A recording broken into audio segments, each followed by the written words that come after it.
Good evening and welcome back to another episode of The Longing, where today we are going to be continuing to read Dream Days by Kenneth Grahame.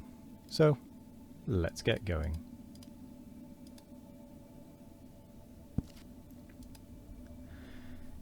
The Reluctant Dragon. Footprints in the snow have been unfailing provokers of sentiment ever since snow was first a white wonder in this drab-coloured world of ours.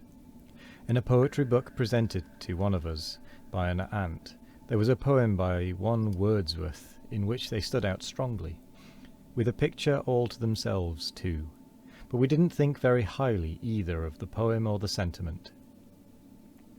Footprints in the sand, now, were quite another matter, and we grasped Crusoe's attitude of mind much more easily than Wordsworth's. Excitement and mystery, curiosity and suspense, these were the only sentiments that tracks, whether in sand or in snow, were able to arouse in us. We had awakened early that winter morning, puzzled at first by the added light that filled the room.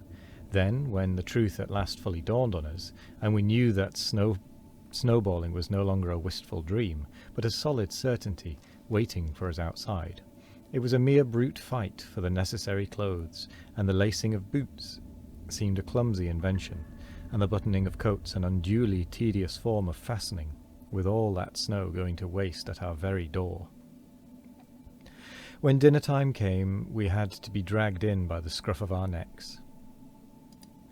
The short armistice over, the combat was resumed, but presently Charlotte and I, a little weary of contests and of missiles that ran shudderingly down inside one's clothes, forsook the trampled battlefield of the lawn and went exploring the blank virgin spaces of the white world that lay beyond. It stretched away unbroken on every side of us, this mysterious soft garment under which our familiar world had so suddenly hidden itself. Faint imprints showed where a casual bird had alighted, but of other traffic there was next to no sign, which made these strange tracks all the more puzzling. We came across them first at the corner of the shrubbery, and pored over them long, our hands on our knees. Experienced trappers that we knew ourselves to be, it was annoying to be brought up suddenly by a beast we could not at once identify. "Don't you know," said Charlotte rather scornfully. "Thought you knew all the beasts that ever was." This put me on my mettle, and I hastily rattled off a string of animal names embracing both the Arctic and the tropic zones, but without much real confidence.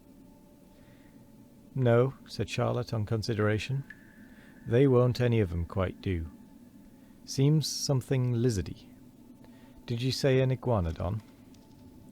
"Might be that, perhaps, but that's not British, and we want a real British beast." "I think it's a dragon." "'Tisn't half big enough," I objected.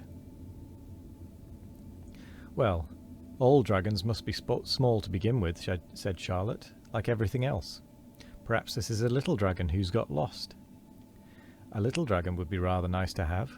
He might scratch and spit, but he couldn't do anything really. Let's track him down."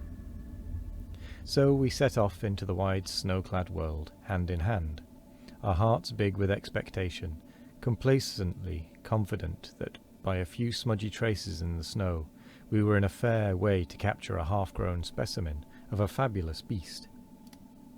We ran the monster across the paddock and along the hedge in the next field, and then he took to the road like any tame civilized taxpayer. Here his tracks became blended with and lost among more ordinary footprints, but imagination and a fixed idea will do a great deal, and we were sure we knew the direction a dragon would naturally take. The traces, too, kept reappearing at intervals.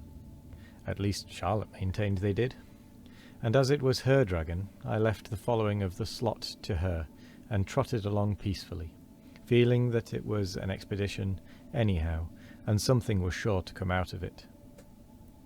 Charlotte took me across another field or two, and through a copse, and into a fresh road, and I began to feel sure it was only her confounded pride that made her go on, pretending to see dragon tracks instead of owning she was entirely at fault, like a reasonable person. At last she dragged me excitedly through a gap in a hedge of an obviously private character. The waste, open world of field and hedgerow disappeared, and we found ourselves in a garden, well kept, secluded, most undragon-haunted in appearance. Once inside I knew where we were. This was the garden of my friend, the circus man, though I had never approached it before by a lawless gap from this unfamiliar side. And here was the circus man himself, placidly smoking a pipe as he strolled up and down the walks. I stepped up to him and asked him politely if he had lately seen a beast. "May I inquire," he said, with all civility, "what particular sort of a beast you may happen to be looking for?" "It's a lizardy sort of beast," I explained. "Charlotte says it's a dragon, but she doesn't really know much about beasts." The circus man looked round about him slowly. "I don't think," he said, "that I've seen a dragon in these parts recently, but if I come across one, I'll know it belongs to you, and I'll have him taken round to you at once." "Thank you very much," said Charlotte, "but don't trouble about it, please, because perhaps it isn't a dragon after all. Only I thought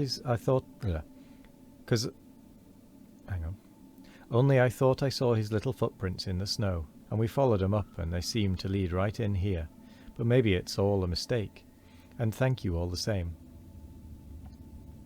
"Oh, no trouble at all," said the circus man cheerfully. I should be only too pleased. But of course, as you say, it may be a mistake. And it's getting dark, and he seems to have got away for the present, whatever he is. You'd better come in and have some tea. I'm quite alone and will make a roaring fire, and I've got the biggest book of beasts you ever saw. It's got every beast in the world, and all of 'em coloured, and we'll try and find your beast in it.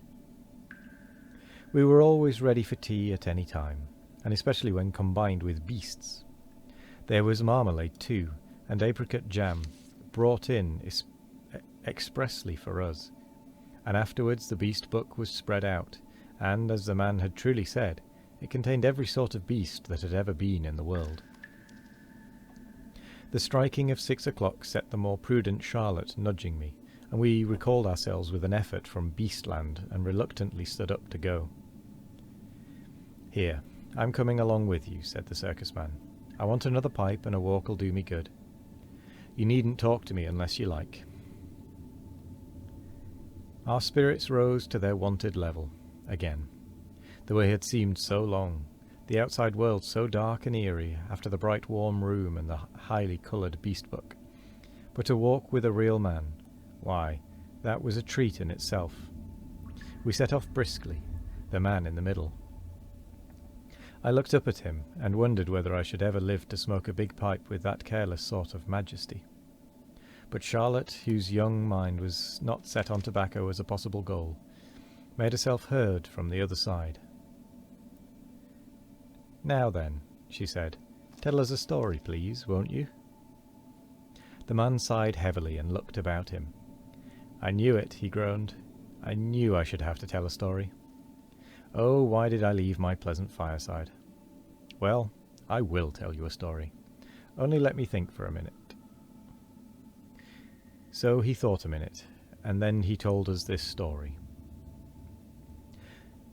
Long ago, might have been hundreds of years ago, in a cottage halfway between this village and yonder shoulder of the downs up there, a shepherd lived with his wife and their little son. Now the shepherd spent his days, and at certain times of the year his nights too, up on the wide ocean bosom of the downs, with only the sun and the stars and the sheep for company, and the friendly chattering world of men and women far out of sight and hearing. But his little son, when he wasn't helping his father, and often when he was as well, spent much of his time buried in big volumes that he borrowed from the affable gentry and interested parsons of the country round about. And his parents were very fond of him, and rather proud of him too, though they didn't let on in his hearing. So he was left to go his own way, and read as much as he liked. And instead of frequently getting a cuff on the side of the head, as might very well have happened to him, he was treated more or less as an equal by his parents, who sensibly thought it a very fair division of labour that they should supply the practical knowledge, and he the book learning. They knew that book learning often came in useful at a pinch, in spite of what their neighbours said. What the boy chiefly dabbled in was natural history and fairy tales, and he just took them as they came, in a sandwichy sort of way, without making any distinctions, and really his course of reading strikes one as rather sensible. And with that, we come to the end of the episode, I'm afraid. So, I will say thank you very much for joining me today. I hope you all have a wonderful morning, evening, afternoon or night. No matter what time of day it is, I hope you all have a wonderful one of it.